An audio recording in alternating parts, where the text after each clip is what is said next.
Meus amados irmãos, eu cumprimento a todos com a paz do Senhor Jesus Cristo.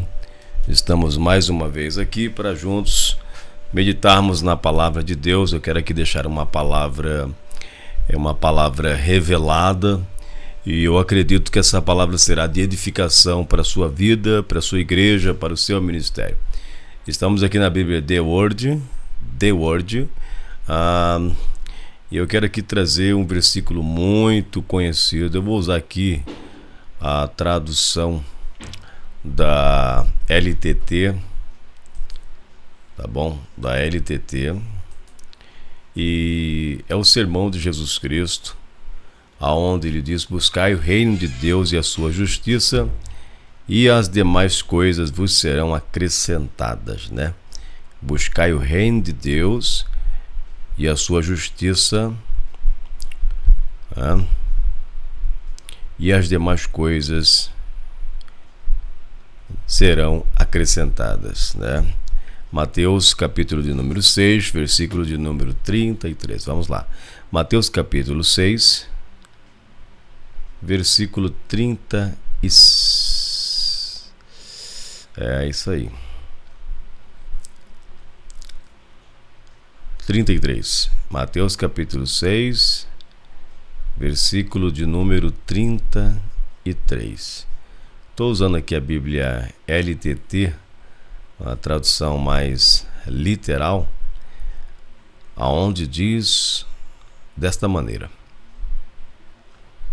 buscai, porém, primeiramente o reinar de Deus e a retidão dele, de Deus, e então estas coisas todas vos serão acrescentadas, né? É um versículo muito interessante. Porém, quando você lê o texto sagrado, está escrito desta forma: por causa disso vos digo, não andeis ansiosos, não ansieis vós com cuidados quanto à vossa vida, pelo que haveis de comer ou pelo que haveis de beber, nem ansieis vós com cuidados quanto ao vosso corpo, pelo que haveis de vestir. Porventura não é a vida mais do que o mantimento, e o corpo mais do que a roupa exterior? Uma pergunta. A Bíblia fala hoje, a mensagem do Sermão do Monte, histórico-cultural: olhai para as aves dos céus, olhai para as aves do ar, que elas não semeiam, essas aves não ceifam, nem ajuntam para dentro de celeiros, contudo o vosso Pai, aquele que é celestial, as alimenta. Porventura não tendes vós muito mais valor do que elas? E qual o homem proveniente de entre vós, porque está ansiando com cuidados, né? Olhai para as aves do ar, que elas não semeiam nem ceifam, nem ajuntam para dentro de celeiros, contudo o vosso Pai, aquele que é celestial, as alimenta. Porventura não tendes vós muito mais valor do que elas? E qual o homem proveniente de entre vós, porque está ansiando com cuidados, pode acrescentar um só côvado à sua altura? E quanto à roupa exterior, por que ansiais vós com cuidados? Considerai os lírios do campo, como eles crescem, não laboram penosamente, mas nem fiam. Digo-vos, porém, que nem mesmo Salomão em toda a sua glória foi vestido como um deles, né? Então temos aqui a Bíblia LTT, né? É uma tradução que às vezes a gente não está muito acostumado em ler. Ela é mais para fazer uma comparação entre os textos que são mais ecléticos. Ela busca um pouco mais de literalidade. Algumas pessoas não acham muito legal de estar lendo ela é mais para pesquisas, mas eu utilizei ela porque eu acho interessante o versículo de número 33 do capítulo 6: buscai primeiramente o reinar de Deus e a retidão dele, de Deus, e então estas coisas todas vos serão acrescentadas, né? Temos aí, dentro do texto sagrado, a palavra de Deus dizendo que o próprio Pai Celeste alimenta as aves que não trabalham, não fiam, nem semeiam, nem recolhem, Deus as alimenta. E assim também Deus entrará com providência na vida dos seus filhos, aqueles que realmente buscam o reinar de Deus, buscam o reino de Deus. Essas pessoas que buscam o reino de Deus e a sua justiça ou sua retidão, aquelas pessoas que clamam pelo céu, que clamam que anseiam pelo governo de Deus, pelos princípios do reinar de Deus ou do reino de Deus. São pessoas que estão mais preocupadas com a vontade de Deus sendo feita em suas vidas, em todos os aspectos. São essas pessoas que têm a promessa de Deus e que Ele será o Pai Celeste que providenciará o que elas necessitam. Então temos aqui uma chave bíblica para sermos abençoados por Deus, ou para entendermos como de fato somos alvo da sua graça, da sua misericórdia e da sua providência divina. Existe aqui uma revelação da parte de Deus neste versículo que está totalmente clara aos nossos olhos, de que Deus não tem compromisso com aqueles que não têm compromisso com o seu reino, né? Deus, ele, acredito eu, pelas escrituras, que muitas pessoas Deus abençoa por misericórdia, por compaixão, não é por promessa, não é por cumprimento a sua promessa ou suas palavras ditas, que tem princípios. Então tem pessoas que Deus, na sua infinita misericórdia, na sua infinita compaixão, Ele vem e abençoa aquela pessoa, responde aquela pessoa, às vezes providencia, e isso Deus faz muitas vezes de inúmeras maneiras para aqueles que estão necessitados de misericórdia e de compaixão. Mas há uma diferença entre Deus abençoar por compaixão, por misericórdia, e quando Deus, ele vê um princípio de sua palavra estabelecido sendo obedecido, sendo cumprido. Então, dentro do texto de Mateus capítulo 6, vemos ali uma grande ansiedade, pessoas que estão sempre preocupadas com aquilo que é básico na vida dela, é elementar, alimento, vestimentas.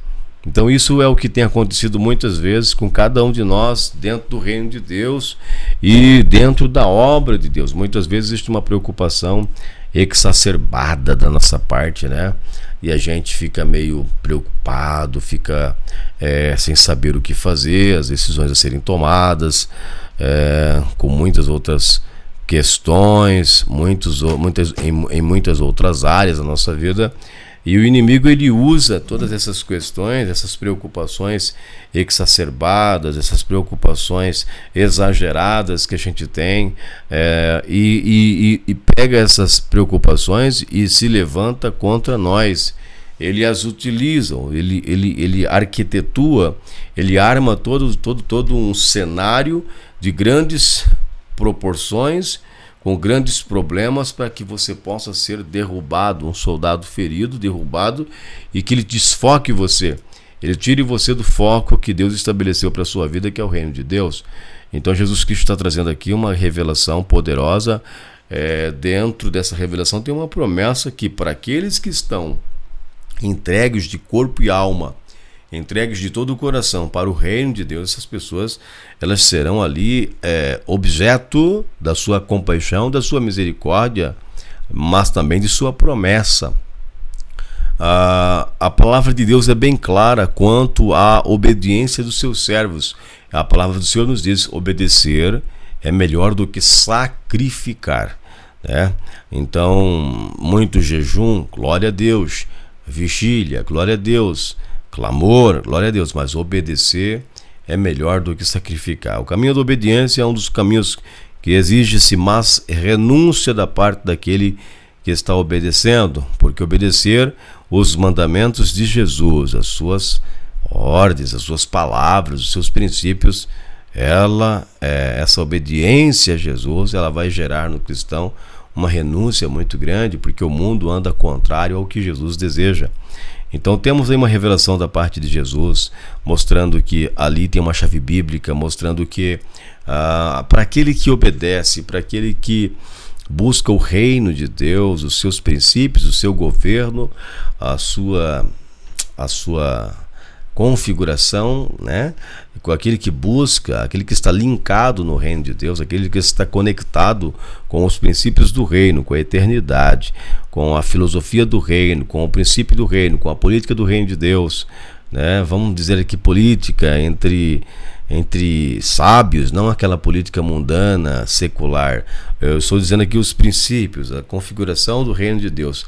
Essa pessoa que obedece esse estilo de vida, de servir a Deus de todo o coração, de toda a alma, é a pessoa que está em foco na passagem, que será agraciada pelo poder de Deus e por suas promessas. Para os ímpios, para aqueles que não têm Deus no mundo, Deus trabalha com sua compaixão, com sua misericórdia. Deus os assiste ou os socorre na sua misericórdia e compaixão. Mas para os que são servos dele, são filhos de Deus, ele os socorre por promessa, por obediência à sua palavra e porque ele tem uma aliança com os seus filhos, né? Deus faz acepção de pessoas, isso não é uma acepção de pessoas, é os princípios do reino de Deus. Buscar o reino de Deus e a sua justiça, ou seja, sua retidão. LTT diz buscar o reinar de Deus, né? Buscar o reinar de Deus, aquele que busca o reinar de Deus. Vamos ver aqui outras traduções, como por exemplo a tradução da Bíblia NTLH, né? Versículo 30. Portanto, ponham em primeiro lugar na sua vida o reino de Deus e aquilo que Deus quer, e ele lhes dará todas essas coisas do texto. Portanto, ponham em primeiro lugar na sua vida o reino de Deus e aquilo que Deus quer. Então é tempo, meus amados irmãos, de perguntar para Deus e querer obedecer o que Deus quer. A vontade de Deus, ela está explícita na sua palavra. A vontade de Deus, ela não está nas revistas da vida, nos livros da vida. A vontade de Deus está no seu próprio livro sagrado. A vontade de Deus está na sua palavra. A palavra de Deus apresenta a vontade de Deus. Jesus Cristo diz: venha o teu reino, assim na terra como no céu, seja feita a tua vontade. Então, viver o reinar de Deus, ansiar o reinar de Deus, esperar, clamar. Jesus Cristo veio pregando: é chegado o reino de Deus. O reino de Deus está próximo, arrependei-vos. Então, o reinar de Deus é a vontade de Deus, é aquilo que Deus quer. Então, os nossos corações têm que estar firmados no que Deus quer, no seu reino e na sua vontade, tá bom? Um grande abraço, a paz do Senhor Jesus Cristo, que o Senhor abençoe a todos. Shalom, Adonai. Fique com essa palavra, entre no reino de Deus, mergulhe no reino de Deus, se importe com o que Deus pensa, se importe com o que Deus quer. Entenda que Deus tem uma vontade, você pode ter outra, e é melhor estar no centro da vontade de Deus. Assim o Senhor opera sinais, milagres em nossas vidas.